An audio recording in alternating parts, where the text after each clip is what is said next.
Real ఎస్టేట్లో investment చేయమని ఇన్వెస్టర్స్ని invite చేస్తున్నప్పుడు చాలామంది ఏ సైట్ చూసినా దూరం అని అంటున్నారంట.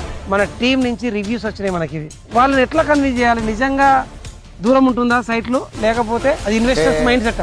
ఇందులో 2 పారామీటర్స్ ఉన్నాయన్నా. ఓకే, ఫస్ట్ ఒకటి ఇన్వెస్ట్మెంట్ అంటేనే తక్కువ ఉన్నప్పుడు తీసుకుంటే పెరిగేదని ఇన్వెస్ట్మెంట్ అంటాం. నీకు నిజంగా ఎక్కువ కాడ తీసుకుంటే అది నీడ్ అవుతుంది. సో మనకు ఖచ్చితంగా సిటీ దూరం వెళ్తే ఇన్వెస్ట్మెంట్. సో మనం చూసుకోవాల్సిన పారామీటర్స్ ఏంటంటే, మనం హైదరాబాద్ అంటే నాంపల్లి కానీ యావిడ్స్ పాయింట్ 0 పాయింట్ తీసుకుంటాం. గవర్నమెంట్ చెప్పింది మనం విందాం. అప్పుడు హెచ్ఎండి లిమిట్స్ 10 కిలోమీటర్స్ ఉంటాయి 2008 బిఫోర్. తర్వాత 40 కిలోమీటర్స్. సో ఇప్పుడు గవర్నమెంట్ కొత్తగా mega HMDA up to 70 kilometres we are planning to expansion HMD అని చెప్తున్నారు. సో మీరు బ్లైండ్ గా హైదరాబాద్ సెంటర్ నుంచి 70 కిలోమీటర్ల వరకు ఎక్కడైనా ఇన్వెస్ట్మెంట్ చేసుకోవచ్చు. ఓకే, కానీ మీరు తీసుకునే వెంచర్ లీగల్ గా అప్రూవ్ ఉందా, రేరా నెంబర్ ఉందా, సో హైవే కనెక్టివిటీ ఉండి, దగ్గరలో ఏదైనా విలేజ్ ఉండి, ఫ్యూచర్ లో రెసిడెన్షియల్ కానీ పాసిబిలిటీ ఉంటే 100% మీరు ఎంత లాంగ్ వెళ్ళి ఇన్వెస్ట్మెంట్ చేస్తే అంత better.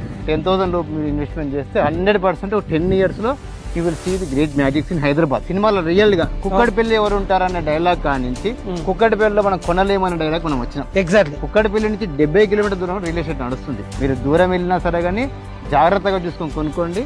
100% you are the winners. So దూరం వెళ్ళి కొంటేనే భవిష్యత్తుకు దగ్గర అయ్యే అవకాశం ఉంది. Exactly. So thanks boss, thanks. Thank you very much.